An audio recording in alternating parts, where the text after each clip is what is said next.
Hello, everyone. Thank you so much for coming. We are so excited for our guest tonight. This particular panel is going to be about preparing for university applications, but more so the audition process, and things that how to prepare for the interview, how to prepare for the recital, and just the general nitty-gritty. We have a wonderful panel tonight. I'm very lucky. These wonderful people said yes to joining us. We're the amount of expertise we have in here is vast. And so first I want to start off just kind of giving everybody, all the panelists, a moment to introduce themselves, maybe a little bit about their experience and where they are. And I'm just going to, let's start with Alice, since you're on the left-hand corner for me. Hi, neighbor. Hi, everybody. I'm Alice Wong. Very happy to be here tonight. I am a professor of clarinet at Youngstown State University in Youngstown, Ohio. And I've been at my job for the last 14 years, I think, or so. So I've been here for a while. It's actually my first job. I've been very happy with my job ever since. So that's where I am. I'm very similar to Alice, so I'll go next. I was ABD when I got the job as a one-year position at Truman State University in Kirksville, Missouri, and reapplied for the job, tenure track job, and got that the next year. And this will be my 17th year, and I'm full professor now at Truman. So I teach primarily clarinet, but I teach a couple other courses, like an interdisciplinary seminar for juniors that's called Music and Political Protest. So mostly clarinet, but some other stuff too.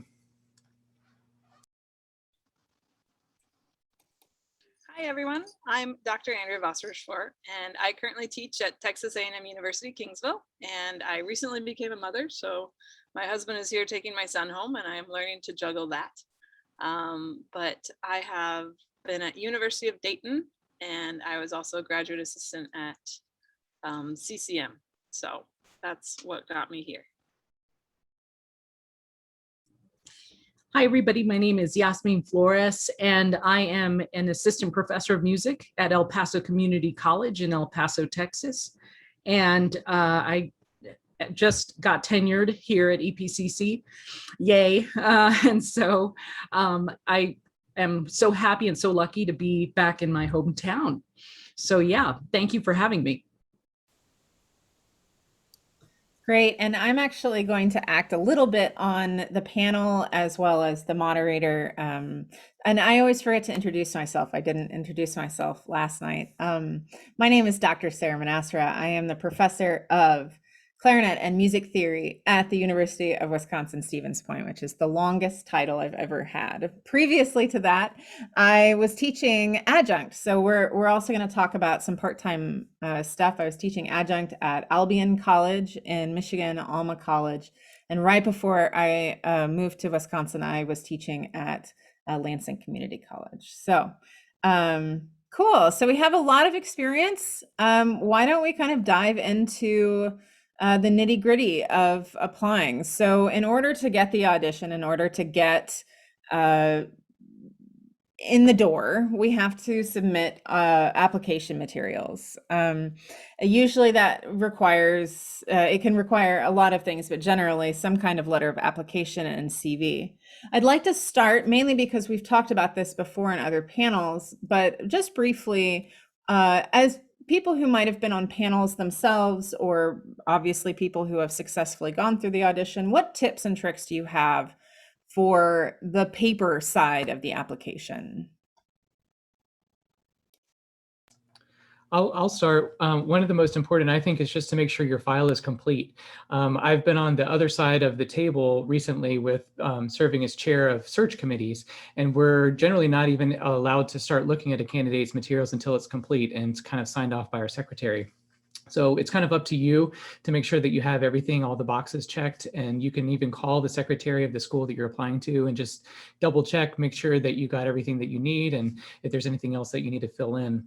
One of the other things that's interesting, I would say within the last 10 years, is that more and more schools want video recordings. It used to be only audio recordings that anybody would ask for. But these days, I think it's pretty standard that you should have a good unedited video performance of your playing that you can submit. And these days, it's pretty easy to do. I've been really impressed with the Zoom handy recorders. They're about $200. I think they record at really nice, high quality. You can put it up on a stand and just kind of capture whatever performance you're doing and just capture as many as you can so that you have a lot of options to be able to use when that time comes.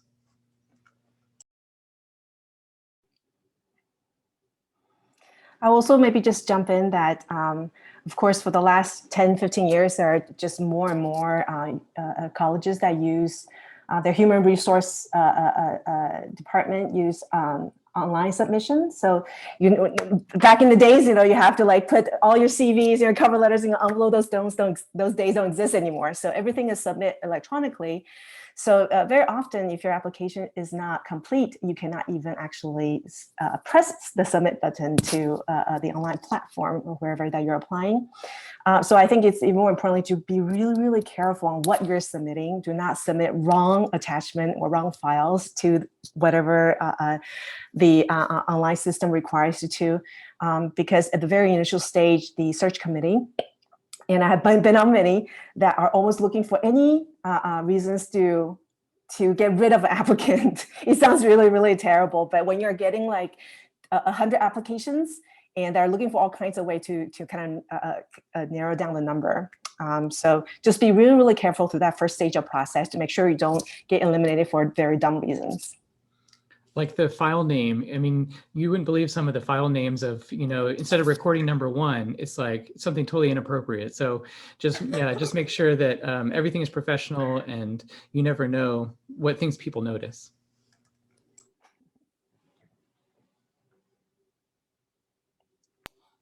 I'll add a little anecdote and then I'll lead us down further into this subject.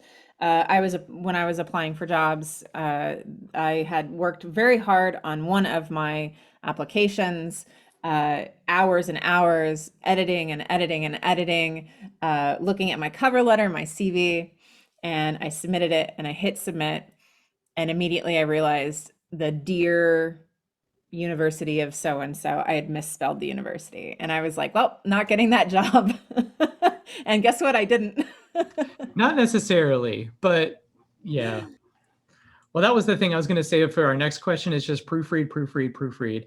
And I love to have other sets of eyes look at it because no matter how much I look at it, there's always something that I miss. And so if you have friends that are willing to you can even like have an agreement going that you'll read each other's stuff and just to have a fresh set of eyes to proofread. I can't stress that enough because those are the easy things to catch if you can have somebody else help you out. And in addition to proofreading, it's great to see other people's materials to see maybe I missed something that I could have put in that would make me look better. So it's always acceptable to borrow and not steal, but borrow ideas. And maybe you aren't putting yourself in the best light and someone's doing a better job.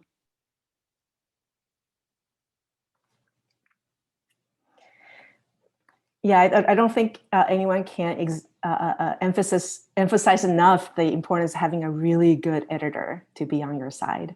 I think that maybe a good cover letter and good CV just need many pairs of eyes before they really, really look professional quality. And we, no matter how good of a writer you are, we always miss something. So definitely make really, really good friends who can help you out in that way, or even hire a professional proofreader if you can. One other thing about the written portion, I think if you can personalize it for the job, it goes a long ways.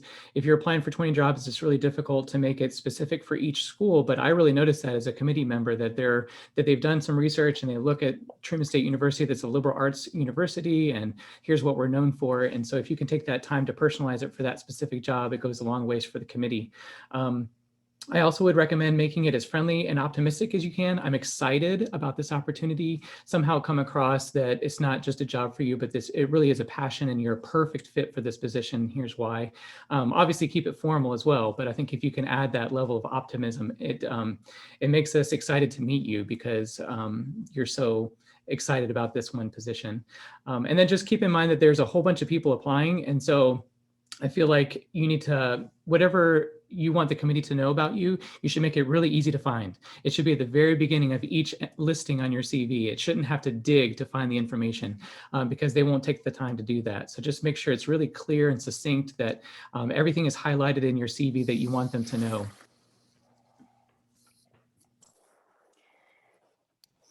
I'm going to pose a quick question about cover letters because I've heard so many different ideas on this. I've heard keep it to 1 page, and I've heard between 1 and 2. Do you have any opinions about length and what should be included in the cover letter? I'll step in since I haven't said anything yet. I was going to say, I think it should depend on the amount of years that you've taught. If this is the first time you've ever applied to a job, I would make it short and concise, and less is more. Okay. When you have a CV that's already lengthy and you've been teaching for 10 or more years, right? Then having a longer cover letter would be understandable. Otherwise, it's like you're kind of coming up with fluff, as you're adding a second page. So that would be my rule of thumb. Mm-hmm. I think it's really, really important to read each college or the job description very, very carefully. I think every search committee, that at least the ones that I've been on, we take a lot of thought. We give a lot of thought and a lot of time to think about how we want to write the job description. And usually you can get a sense of what they're looking for in the job description. And it's not just about teach clarinet or teach music history or teach theory, but rather like what type of candidates they're looking for. So if you can actually address the points that they've raised in the job description really well and cite examples of your experience if possible, I think that will definitely be of your advantage. Not only that, but usually a rubric is created based on the advertisement. So they're checking boxes. And if you can check all those boxes, that'll help your file to go farther. I would just say in the letter of application to try and highlight your achievements without sounding braggy, if that makes any sense. It's a difficult fine line to do, whereas like, I've done this, I've performed here, I've done that. But on the other hand, you do have to highlight that stuff. So if you can find kind of a charismatic way to highlight the things that you want to highlight without coming across as arrogant, I think that's a really good thing to shoot for. And then for me, just short paragraphs. There's nothing worse than a paragraph that's the whole page. Nobody ever reads that paragraph. They'll read maybe the first sentence and they'll move on. At least that's for me. And so I feel like short paragraphs that get to the idea quickly is going to be really successful. And I was going to mention too, with the CV, typically you want to present what's different about you and what you can bring to the university, and especially show that you've researched that university so you know what they're missing and also what might be possible. You don't want to say, I'm going to bring the moon, because they all know that you can't do that. And maybe they've even tried and they are a little frustrated about it. So you want to do your best to see what you could do that's reasonable, and preferably something you could do in a first year in case it's a visiting assistant professorship instead of a 5-year project. And the question of length with the cover letter, I think it works better if you have ideas. They're more willing to read a longer cover letter. If it's just a laundry list of things you've done, I mean, that's already in your CV. And we all hear enough humble bragging as it is, because that's part of all of our jobs on social media now. So the ideas are more intriguing, I think.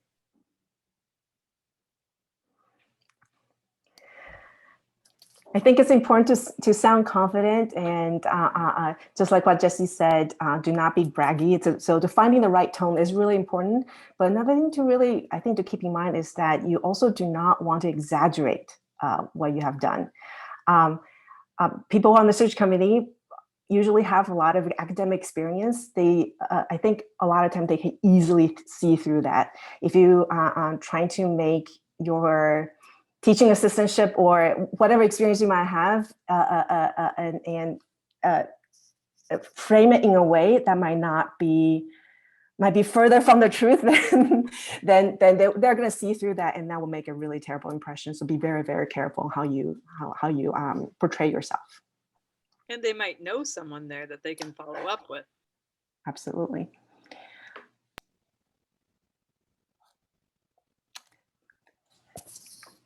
Great. So I want to move into, because generally, it doesn't matter what kind of university job you're applying for, many of these things are the same. Adjunct, multidisciplinary, major tenure, only clarinet. They're wanting the same things. And one of those things are the recordings. Now, Jesse, you mentioned a little bit about having a variety. Can we all speak just a little bit about what recording should we send?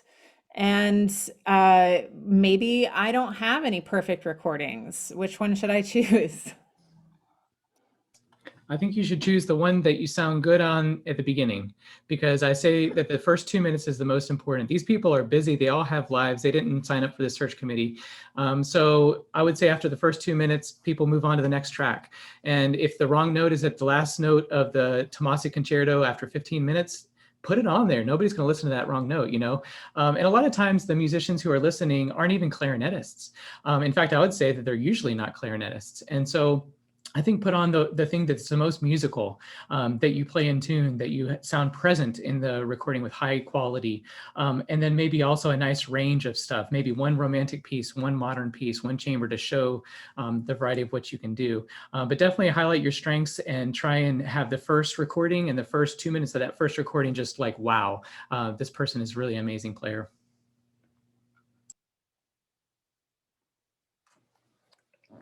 And I would just say that if the school is asking for, if it's using a language of minimum of 3 recording, if there's a word minimum, also do not submit like 15. Just because, yeah, just like what Jesse said, nobody has time to seep through. You need to curate your list very carefully. So you want to present yourself in the best way. So if they ask for minimum 3, 3 is fine. 5 might be fine, but 10 is probably too many. A really interesting thing that someone told me about their job search. One time they were the last candidate to apply for a job, and the committee so badly wanted to hire someone that they reached out and said, please, please do not play an all modern program. And I love modern music, but you have to keep in mind that they're looking for someone who can teach the whole repertoire and for someone that will grab the attention of the students. And while we love to challenge our students with new repertoire, a lot of them really just want to play the Poulenc sonata. So you need to make sure you have at least something, preferably 2 things, and at the same time still show your spirit and what you want to communicate musically, but be ready to show that you're versatile. And like they said, too many recordings, it can come across poorly. Either they'll think, well, I guess they don't know when they sound the best and they couldn't choose, or they think they sound great all the time, which doesn't seem very realistic for everyone. And at a university, you really want to work with someone that you like to be with, and maybe not the best rock star who's going to think they're better than everyone. So there's some grain of salt with that. I'll add to that and just say, typically it's something from each era. So something classical, something romantic, and then something modern. If you just have 3 recordings that you're going to submit. Modern in my day used to be considered Stravinsky, and now it's something avant-garde. And there's so many things too that you can find now on like IMSLP. A lot of composers are uploading their works there, and I've seen some interesting pieces there. So if that's something that you can master, great, add that. But the other thing to kind of caution, as they're pointing out too, is that if it gets a little too avant-garde and it's just hard to get a handle on it, and it's something too obscure, then maybe it's time to, maybe for the sake of the audition, tone it back and then later perform something that you'd like. So yeah. One other thing, and this is for a little bit later, when you get to the actual recital, it can be great to have a theme to show that you're really pulling it together. So, I mean, like she said, curating it in that way, it will show that you put a lot of thought into it. And if you do have a connection with a composer, maybe you co-wrote a piece with them or you premiered one of their works, it's great to also get that out there in that context. I'll just add, sorry, and then we'll go to Alice. I'll just add that if you are applying for any multidisciplinary positions, which are becoming more and more common, for example, clarinet and music theory, or director of bands and something else. In addition to the recordings, you might need recordings that are representative of your other skill, either teaching a class. And I highly recommend applying the wonderful advice we just got about diversifying to the excerpts that you send, whether it's conducting or teaching. You don't want to just send a couple. If they want a few examples of teaching, for example, in a theory classroom, you don't want it just to be you teaching 20th century matrices. You want to start recording yourself every time you're teaching as much as possible. Alice, I think Oh, you had. I just want to add that for the past 18 months, things have been really, really tough, as we all know, and especially for people who are applying for jobs now. And we our school, we had run a couple of search committees for the last half year or so, and my heart really dropped for those who weren't able to provide good quality recordings because of the pandemic. For whatever reason, they couldn't secure a good venue or a good having even a physical class to teach in, and to be able to show their teaching example, teaching demonstration. So exactly what Sarah just said. Record as much as you can, even if you're just thinking about applying for jobs 2 years from now or 3 years from now. When you have that piece of music down, just go ahead and record it with the best recording equipment engineer that you can afford, and just to have on file, because they might be proven very useful later on. Great. So let's move to the actual preparation of the interview and kind of the interview itself. So you've gotten past the application and you get a call. Usually this is where it begins to differ with the different kinds of jobs, but let's talk phone interview. So generally the first thing that happens is you'll get an email saying, we would like to schedule a phone interview. These are normally 15 to 30 minutes. Can we talk just a little bit about what that phone interview is for and kind of what we should keep in mind as we are candidates for that phone interview?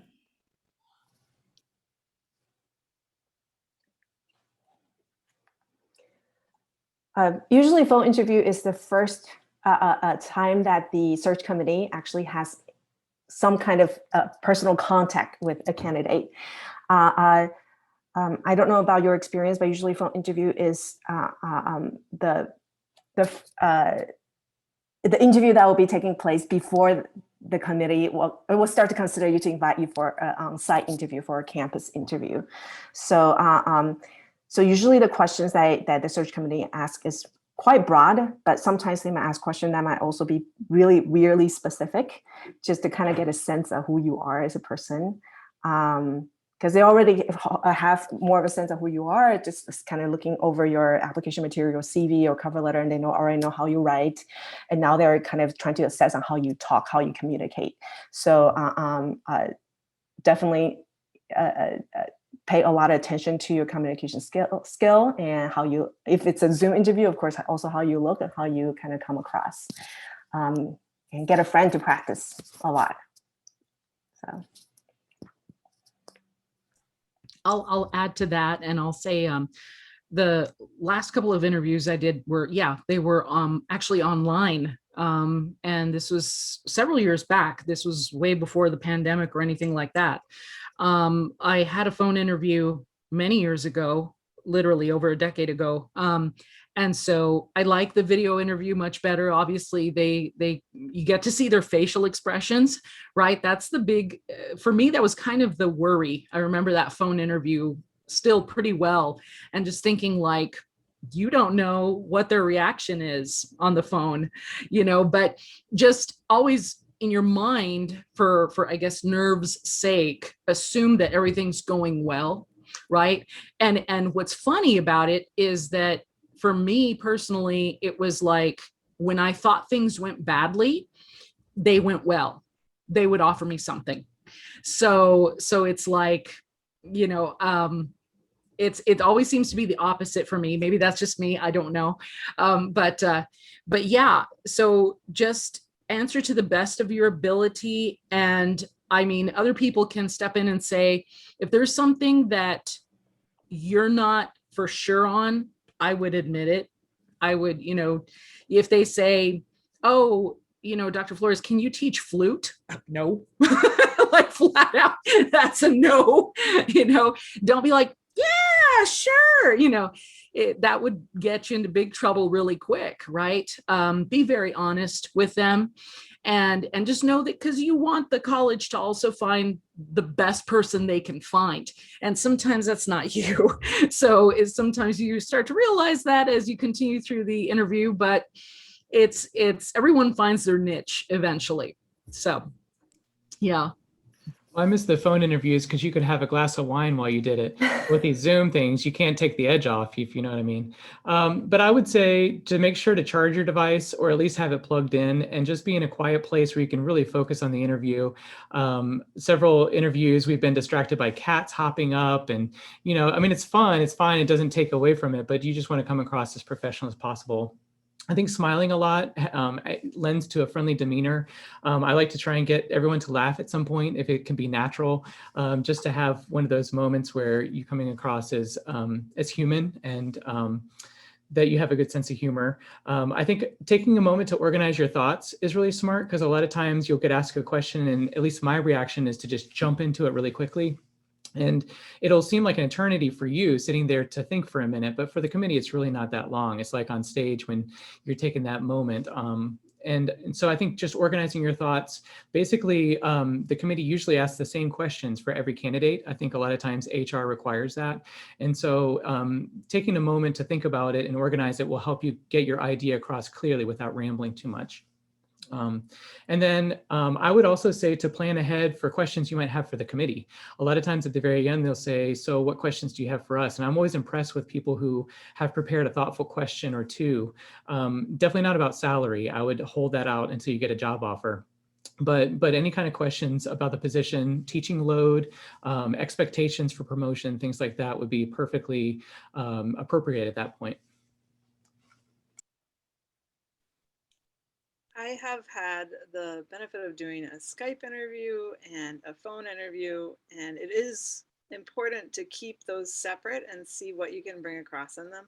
In the phone interview, like he said, we don't want to be afraid of silence, especially not to fill it with an So keep it concise, and if they give you the questions beforehand, you can actually write out your answers like an essay, but then do not take that into the phone interview with you. You need to reduce it to bullet points so that you can extemporize on it a little bit, so it's not stale.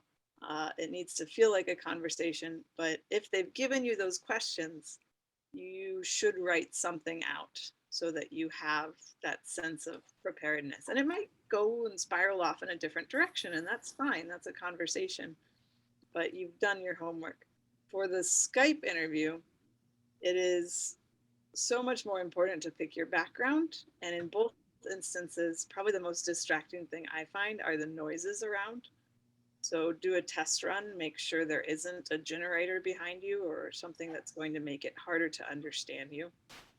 And then, have some fun with the background. Obviously, don't put every achievement you've ever done there. I'm sure plenty of people have seen all of the diplomas stacked up, but you can curate it. Maybe some plants, maybe some conversation starters. Just know that it will be observed and it will be part of it. But I say that I have definitely done interviews in airports before, so sometimes that's just the situation. Andrea made me think of one other thing, and that's to have like a piece of paper that you can jot down the committee members' names, because sometimes you don't know who's on the committee until you get into that interview. And then it's all of a sudden, here's our trombone professor, here's our flute professor. And so I like to jot down their names so that you can thank them at the end. You can send them a follow-up email if you want to. But it's amazing, even just jotting down parts of the question so that you remember everything, because you're going to have so much going on in your head. Just having that piece of paper and pencil can be really handy. And play the end game. Like he said, you want to have questions prepared and consider that you could be moving forward. Ask them what they value in a colleague. Ask them what has been missing from the position in the past few years. Find out what can help you get a leg up in the next round. A lot of times that in the beginning of the interview, the committee chair will tell you how many questions they're going to ask. And if it's a interview that's scheduled for half an hour, then in your head, you should kind of think about, well, there are going to be 10 questions. I have about 25 minutes. So each question probably I need to think about should not be any longer than 2 minutes. So you don't start to jabber and take too long and start to run out of time, because very often they won't like cut you off either, because they want you to be able to express whatever you want to say. So just to be able to kind of think about strategically how much answer you want to give, I think is also really important.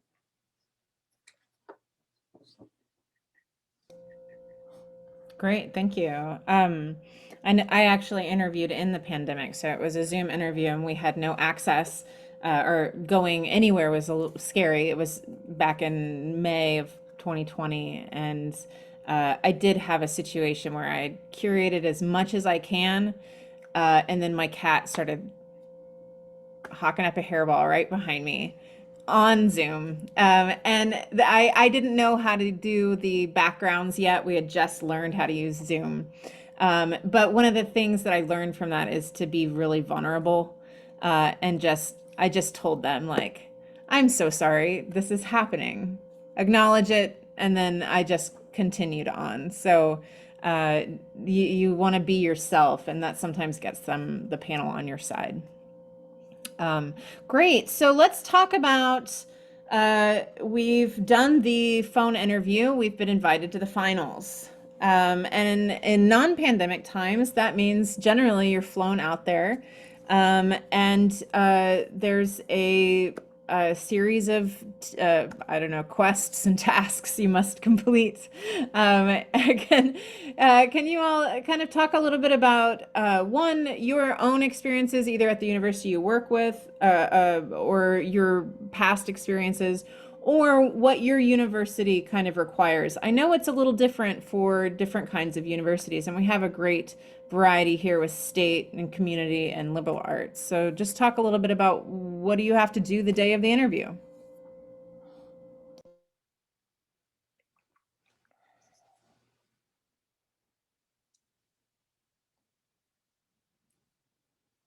Everybody's traumatized from it.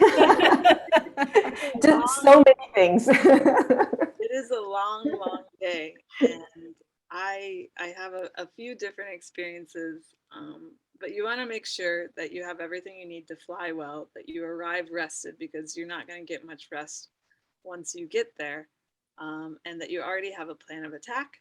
There's a very good chance that you're going to meet the director of bands, and this person is very important to have on your side. You want to anticipate what they might be looking for. Maybe they want the clarinets to project more, and you want to speak to those common issues. And if you're not sure what they are, find your closest director of bands friend and say, what do you want from your clarinets that you don't have? And then you can lead with that instead of waiting to see what comes across in the masterclass, because you will most certainly teach a masterclass, whether it's over Zoom. Sometimes it can just be a lesson. I have had to teach a method student. She was actually a cellist on clarinet once. I have led a full masterclass with 4 or 5 people and chamber music involved. And you just want to be flexible and make sure that you're not repeating yourself, but you're bringing fresh material each time, and that you're allowing the students a chance to succeed. And that means not talking all the time. but allowing them to play and listening and reacting. So not having a script, but being able to be reactive in that situation. And like I mentioned, if you have a recital, it's great to have a theme so you can talk between the pieces and it's not just biographical information. And they really see you as more of an entertainer and someone who's passionate about what they're presenting instead of checking boxes. And you will go to a lot of dinners or lunches. And so you need to have small talk. You need to know what's going on at the university and just practice being a good listener and a good tennis court conversationalist, and ask your friends to be really honest with you about any tendencies you have in conversation that might annoy them, and do your best to be better. And this will also make you a better person. So that's great.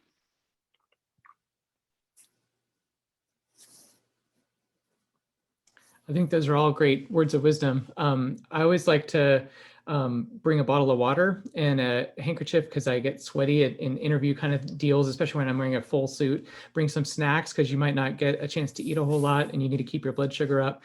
But it really is from one thing to the other. Boom, boom, boom. First, you're in rehearsal with your accompanist for 30 minutes. And by the way, you don't know how they play. So I would recommend maybe bringing a repertoire that is an easier piano part, but flashy clarinet part. Something like a theme and variations or solo de concours piece would be perfect because you get 30 minutes to rehearse it and then boom, you got to do it. So your part can be flashy, but maybe don't pick something super hard for the piano player because you don't know their level. And then maybe if you can try and secure practice time in the performance space, for me, that mentally makes me feel a little bit more secure. Like I can picture myself giving this performance as opposed to walking into the recital hall and then having to perform right away, having never been in that space before. Sometimes that's not possible, but it'll allow you to check your tuning, the acoustics, and that kind of thing. One of the other things that sometimes is really helpful is having copies of your syllabi if you've taught in the past, or like a clarinet packet. And if you bring that along with you to the interview, a lot of times it's not requested in the formal application online version. But if you're in meetings with the chair and they say, how would you organize your syllabus? You can say, well, here's a great example of one that I've used in the past. And I think sometimes that kind of stuff can show that you're prepared and you have a good idea of what you've done in the past and as an example of your experience.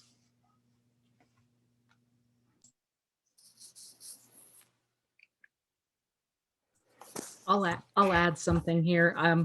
If you're flying, I don't know how often people go to flip sides of the United States, but I know I have to audition for jobs, and the reads, if you get there the night before, I like to open my read case so that they start to get used to the climate there. I've flown from El Paso to New York. I have flown, from the South to Michigan. I have flown, all sorts of places. And the reads, of course, are they're trying to get adjusted.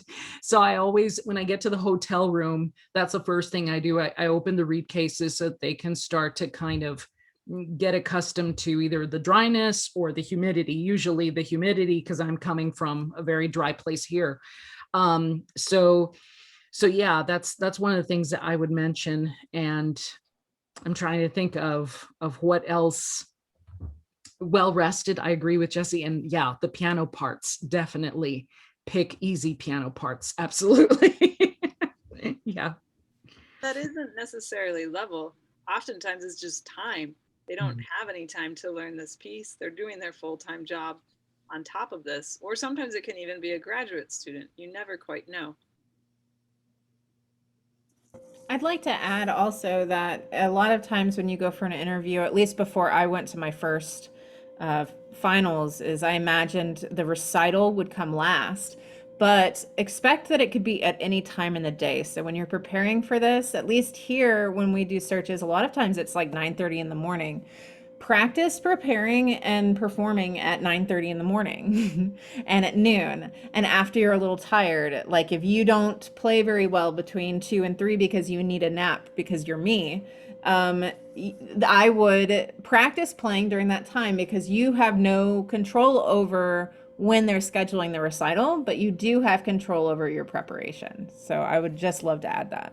See, then you get it out of the way right away. You're done with the performance and you can just relax and enjoy lunch. Maybe I'll just add one more thing. These are all such great advice. I think the most important thing is just really, it sounds so cliche, but really just be yourself. Just take a moment to breathe and then just let yourself do the work, because this is a day for them to observe who you are and for them to see if you're the right fit. And also this is a day for them to impress you and with the school too. So just try to take everything in and as much as you can, even though it's going to be a huge day. And at the same time, trying to be observant of everything that you see and that you hear, because it's very likely that sometimes during the day, during the interview, they will ask you if you have any questions for them. And that'll be a really great time to ask good questions in response to the things that you hear and that you see during the day. And I think that will always make a really good impression. And that also, of course, will help you decide whether or not to take the job if they offer it to you, because it might not be the right fit after all.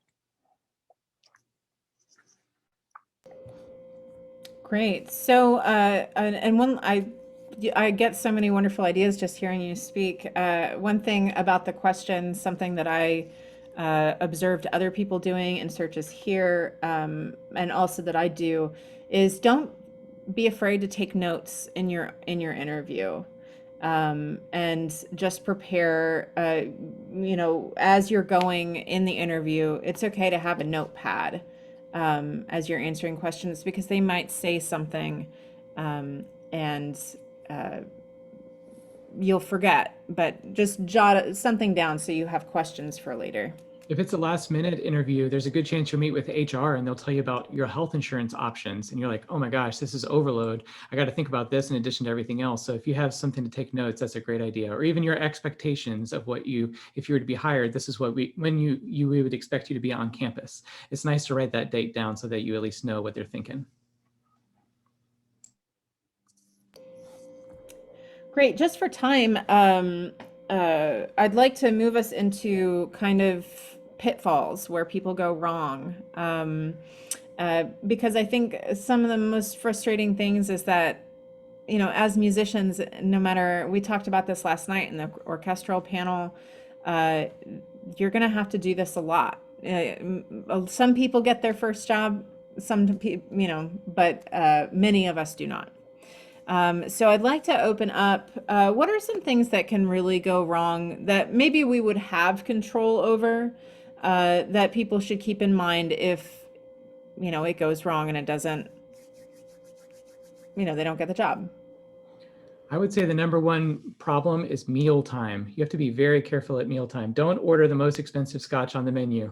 Try and think about messy food in general. If you can just picture yourself being in a polite environment, and also just realize that the department usually pays for the meal. And so the more, if you get the expensive steak, it's coming out of their limited budget. So I think it's just good to be cognizant of that. You want to kind of fit in. If it's a situation where everybody's ordering a glass of wine, then that's probably totally fine. But just keep in mind to kind of like fit in with the vibe, if that makes any sense, so that you're not, you don't get finished with the meal and they say, can you believe that they just, ordered that $30 glass of whatever. So, and that's happened on a search here and everybody still talks about it. So just kind of keep in mind those situations can sometimes be a pitfall. I would also encourage people to at least act like they're interested in the school, even if you're not really. It comes across as kind of self-centered if it's all about you and you never ask any questions about the school or the department.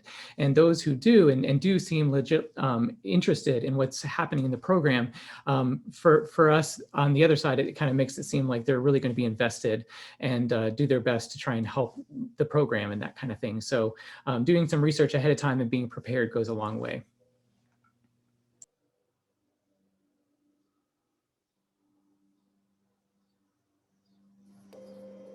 Any other pitfalls that you can think of? One thing that I always suggest or that I've noticed is always have some interesting hobbies or interesting things. It's kind of like when when you're going to be driven around by someone, you'll be in a car with someone and they're going to show you the town.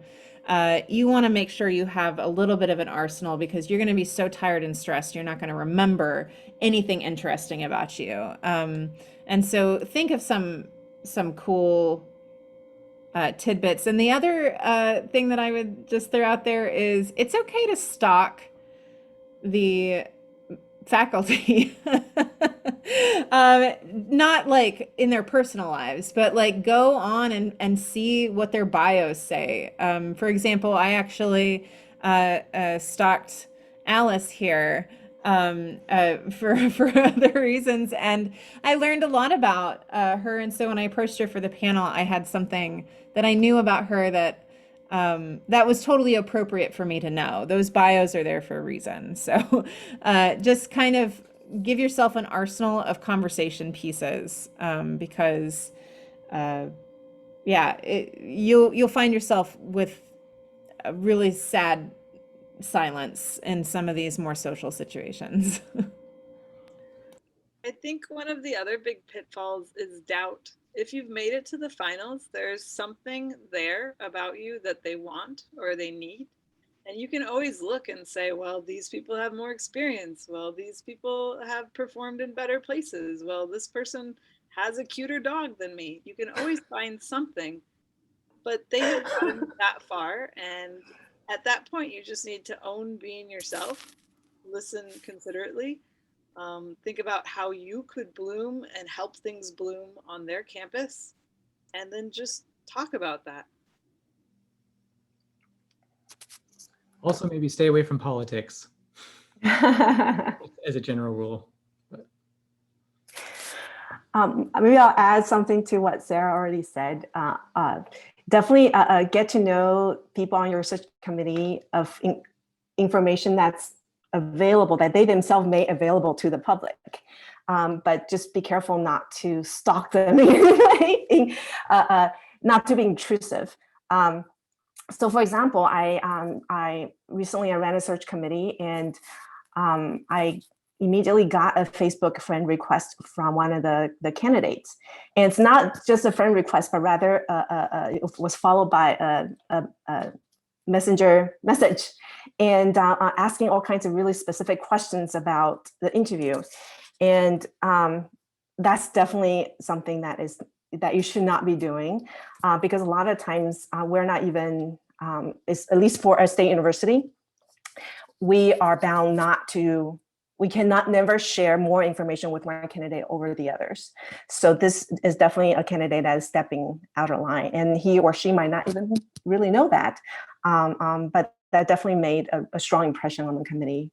I would even say that of course it's inappropriate to use Facebook Messenger, but you might not even want to do that through email either. Of course, it's totally appropriate to ask about things that's regarding to the interview or the process itself, but there are questions you probably, it's a lot of it's very common sense that you probably know that you shouldn't ask, and if you have doubts, it's probably better not to ask, I would say.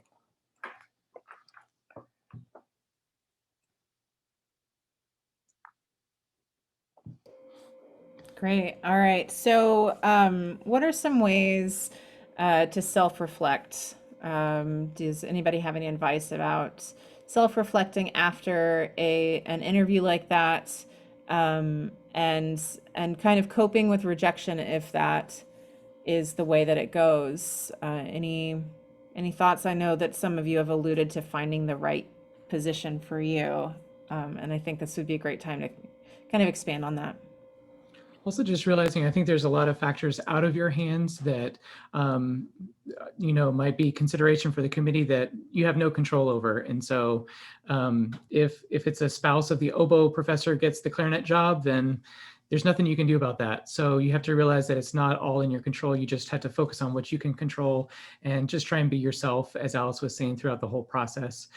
You could also think of the whole audition as a opportunity for growth, so that each one you do, you try and improve as you would maybe in an orchestral audition, that you're practicing for this performance, and each time you're going to get better and better. And if you approach it like that as an opportunity for growth, then it's not about win or lose. It's about that you're totally improving and working on yourself. Also, I like to send a thank you follow-up, whether email or a hard copy in the mail. But the music world is so small, everybody knows everybody. And I feel like those little signs of appreciation go a long way. That thank you for speaking with me, and it can't hurt for sure. And I think it's a nice gesture to do.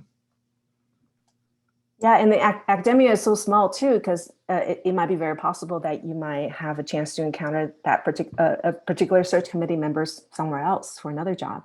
So it's always good to make sure that you send a thank you letter in a polite and professional way. I think that will go a long way for sure. And in the theme of it being a small world, even if you feel you have been wronged in the interview, it is important to not go around telling everyone, because you don't know the whole story and you can get yourself into a lot of trouble.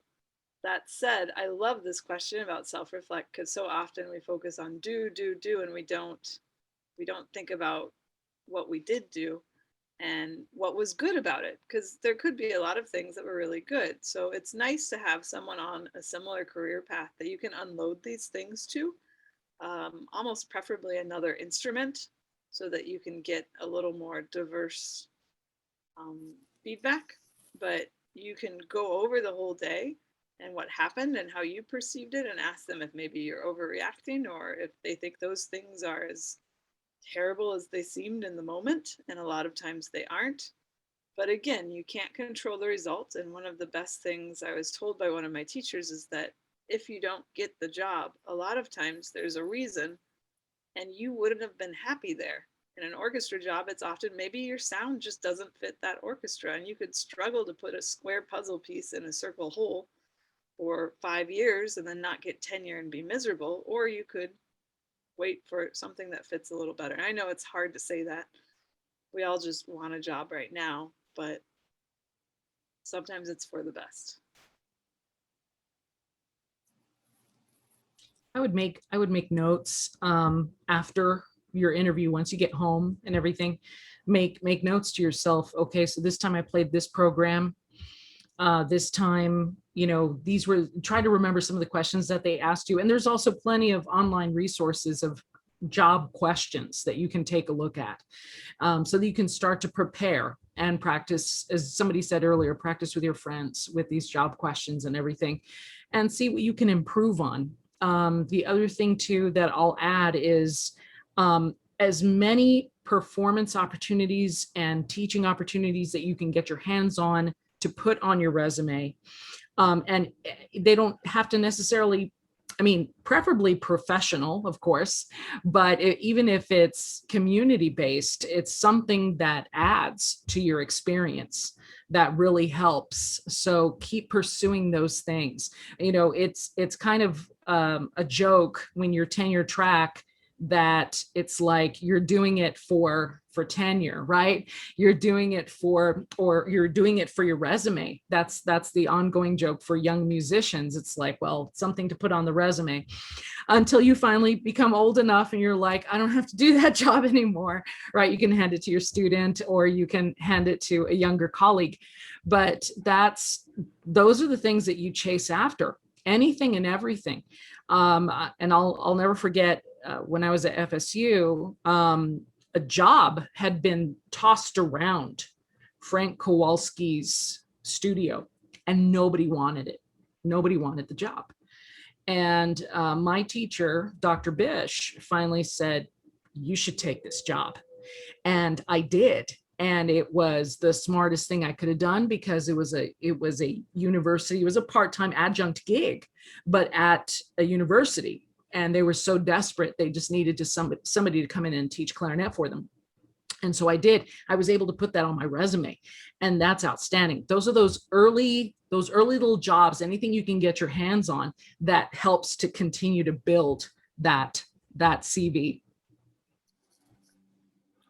Yeah, I can't agree more with Yasmin, especially for those of you who are in the room who haven't had a real full-time academic position.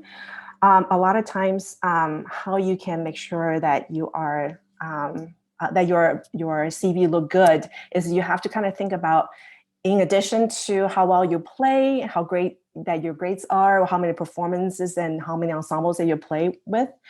They're also looking for administrative experience, and they're looking for a record of recruitment, recruitment success. They're looking for what kind of service that you have done for the school, for your community. So those kind of experiences don't come by that easily when you're just a student. So you should definitely try to actively seek out those experiences possible. If that means helping your professor to put together a summer festival, or anything that you can think of that will help you to prepare for academic job, I would just say go ahead and do it. Even if you get paid very little or not at all, you will probably become very invaluable in the future for you.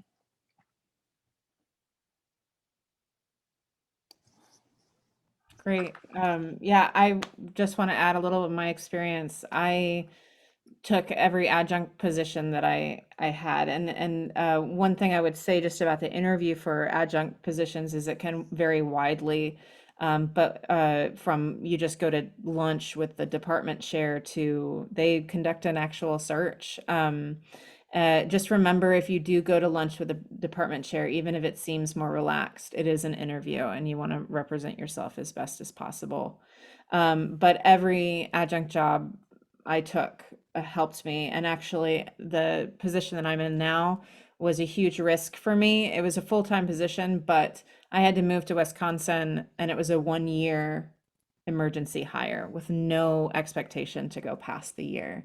And sometimes you just have to take those risks in order to um, get these jobs. The other thing I would add with rejection is I usually give myself 24 hours to be really sad and to lay around and say really mean things and I hate everything. And then after the 24 hours, I have to stop it.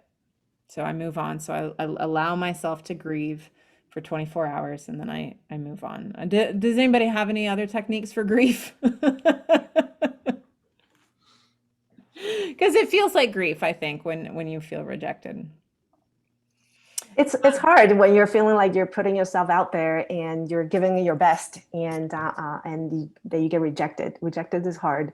I think it's hard for everyone. My dog helps.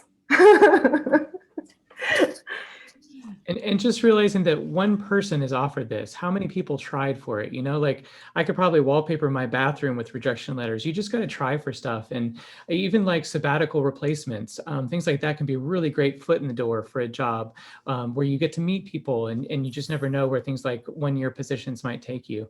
But I also just really want to stress mock interviews. You can learn a lot by going through mock interviews. I know they're a lot of trouble, but we did them in graduate school. And I still remember that I didn't wear black socks with my black suit, and everybody commented on that.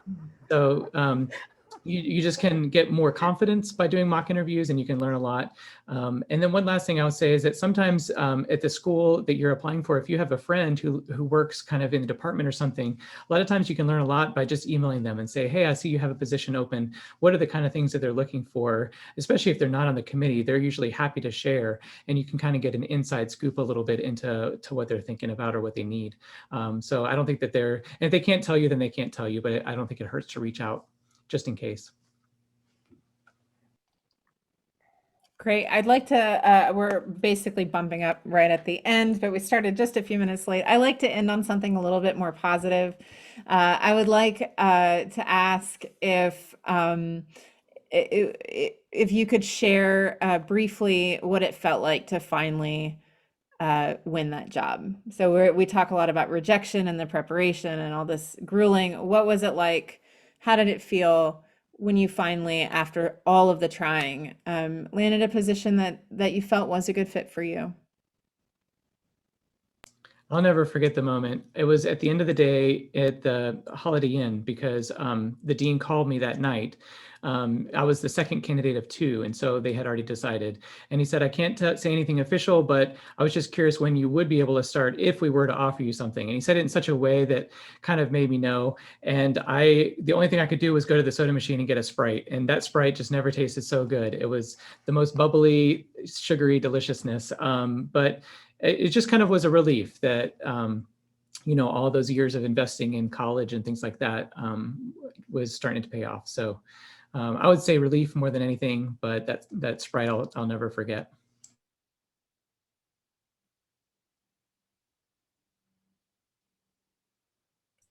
I'll jump in and I'll just say that, yeah, I got a phone call. I received this phone call and I didn't expect it. It was pretty late already. It was July 31st. And I was like, oh my gosh, like surely they're not calling to offer me something at this point.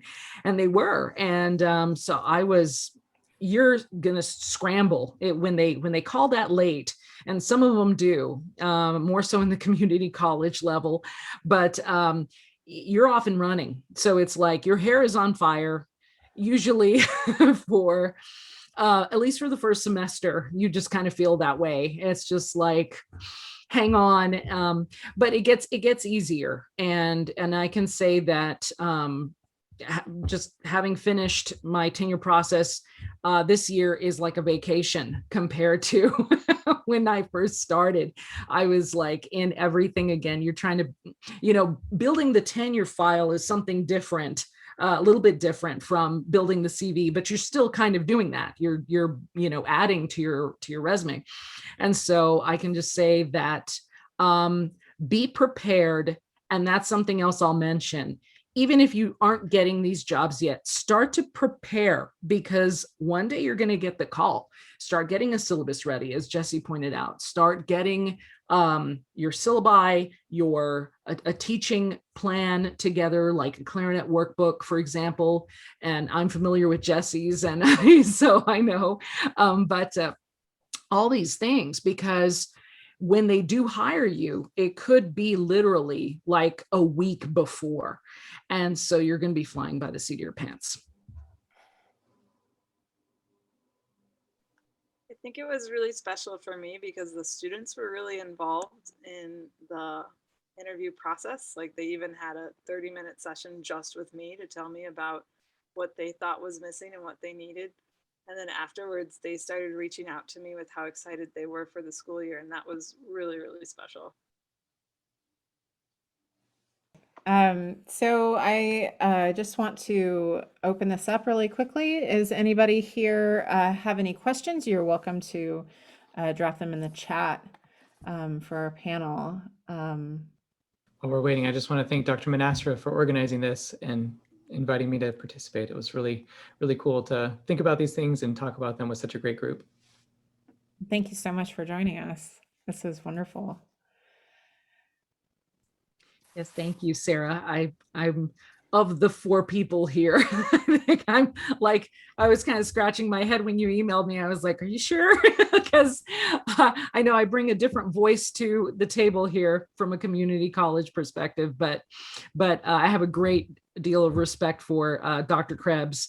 And I remember you being a fantastic player. So I can imagine by now that you're really stellar. Thanks. All right, it looks like we don't have any questions. So I want to thank our wonderful panel again. My biggest fear, I think, with these is when I email, everybody will say no. But they were so willing, and the amount of expertise we have was great. So thank you, everyone, for attending.